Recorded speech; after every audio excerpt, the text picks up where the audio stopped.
Pemirsa, dialog kembali kami lanjutkan. Mas Donald tadi kemudian sempat dibahas bagaimana tantangan KPK untuk membuka kembali kasus adalah menelusuri motif, membuka motif, khususnya untuk pemberian FPJP kepada Bank Senturi. Bisakah dibuka dengan motif kemudian pemberian FPJP ini memang untuk menyelamatkan nasabah-nasabah yang dekat dengan kekuasaan pada saat itu? Iya, sangat mungkin itu dilakukan karena kabar yang sering kita dengar dari banyak pihak bahwa memang ada orang-orang besar di balik nasabah-nasabah Bank Senturi itu. Maka kemudian orang ini bisa menggunakan pengaruhnya, trading influence, memperdagangkan pengaruhnya. Memang di Indonesia kesulitannya seperti itu. Kita tidak mengenal norma yang ada di UNCAC, Konvensi PBB melawan korupsi. Mereka mengatur norma yang kemudian disebut dengan trading influence, perdagangan pengaruh. Di kita tidak ada norma itu. Maka kemudian mau tidak mau penegak hukum harus masuk melalui pasal Undang-Undang Tipikor yang memang tersedia dan memungkinkan untuk itu. Pasal yang paling mungkin adalah pasal 2 karena ada unsur menyalahgunakan kekuasaan dan kewenangan yang ada pada mereka. Nah, itu bisa dimaknai juga kewenangan itu kan pengaruh, misalkan saja seperti itu. Nah, kalau KPK mau mulai dengan membuka kotak Pandora Senturi itu dimulai dari patut diduga dari nasabah-nasabah yang besar itu, menurut saya tentu semua nasabah-nasabah, daftar semua nasabah, orang-orang harus dibuka oleh KPK. Cuman yang jadi masalah ada begini, kalau nasabah itu menggunakan pihak ketiga, namanya, jadi uangnya saya punya uang, tapi kemudian namanya atas nama Mbak Rara untuk disimpan di Senturi, itu akan menjadi kesulitan. Apalagi kemudian dengan sistem kependudukan yang ada saat sekarang ini memungkinkan orang melakukan hal-hal tersebut. Yang butuhkan cuma KTP. KTP bisa digandakan kan. Jadi itu yang menjadi kendala.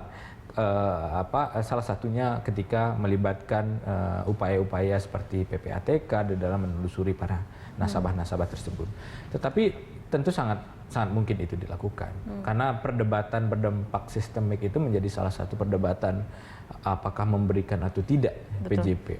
Nah, ketika diputuskan ada apa, itu kan selalu jadi pertanyaan-pertanyaan yang muncul, ada apa kok diberikan pada saat yang bersamaan ada bank-bank yang potensial kolaps juga dengan CAR yang lebih masuk akal, tetapi kenapa tidak diberikan? Nah, pertanyaan-pertanyaan bertubi-tubi ini yang kemudian menjadi bahan bagi penegak hukum untuk menemukan adakah niat jahat atau intensi. Kalau di istilah hukum disebut willen and witten, keinginan dan kehendak bagi mereka untuk memberikan prevensi tindakan-tindakan khusus kepada bank tersebut, dalam hal ini Bank Senturi. Oke, ini artinya memang kompleks sekali untuk membuka kasus Senturi, tapi begitu juga dengan kondisi KPK juga sekarang cukup kompleks seperti itu. Betul. Sekali lagi, kalau menggunakan, terserah kalau kita mau menggunakan teori makan bubur panas, naik anak tangga, yang paling panas tentu yang paling tengah. Makanya diambil di pinggir-pinggir dulu. Nah, ketika mau masuk ke yang tengah tentu harus ada hal yang lebih kuat mereka persiapkan. Pun dengan teori anak tangga, ketika masuk kepada anak tangga terakhir tentu mereka pun juga harus butuh energi yang lebih kuat. Nah, apakah pertanyaan besarnya, apakah energi KPK kuat untuk melakukan hal itu sekarang? Sekali lagi, walaupun elit-elit yang patut diduga terlibat di dalam kasus ini adalah post power, mereka yang sudah tidak lagi berkuasa, tetapi lagi-lagi mereka yang berkuasa ini pasti punya jejaring-jejaring. Artinya energi harus lebih besar seperti itu ketika akan mengungkap pusatnya anak tangga terakhir. Seperti itu. Apakah artinya ini juga kasus Senturi harus menunggu sampai kemudian Desember nanti ketika ada peralihan komisioner seperti itu? Iya, ini akan menjadi tantangan.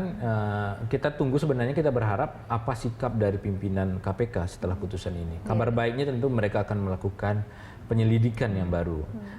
Penyelidikan baru itu ya bisa saja mereka menyampaikan penyelidikan baru, tetapi yang paling penting itu kan masuk dari penyelidikan dan penyidikan. Dari proses penyelidikan ini bisa bertahun-tahun. Bisa setahun, bisa 2 tahun. Jadi walaupun mereka bilang komisioner ketiga, bisa saja penyidikannya baru di komisioner keempat, di jilid keempat. Jadi menurut saya infrastruktur KPK harus dibenahi kalau mau masuk kepada epicentrum korupsi. Kalau infrastrukturnya rapuh, maka mustahil mereka akan bisa menjangkau orang-orang yang secara posisi politik jauh lebih tinggi daripada Budi Mulya. Oke. Tapi untuk mengawal dan juga mengawasi agar kemudian memang kasus Senturi ini betul-betul diungkap dan juga dituntaskan, apakah kemudian harus kembali dihidupkan tim Was Senturi misalnya seperti itu atau Tidak. bagaimana? Saya justru agak kurang setuju dengan tim Was Senturi, pengalaman saya. Timuas Senturi itu membawa proses hukum masuk pada wilayah politik. Itu tidak, maka semua tidak akan jernih di situ. Akan kembali terjadi tarik ulur antara Jadi politik tarik dan ulur juga lagi. hukum. Jadi biarkan penegak hukum dalam zona bekerja seperti ini.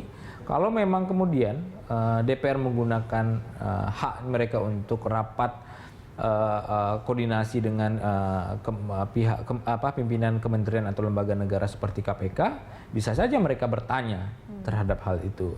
Tetapi jangan kemudian dibawa lagi lah kepada proses politik. Ujung-ujungnya tidak ada.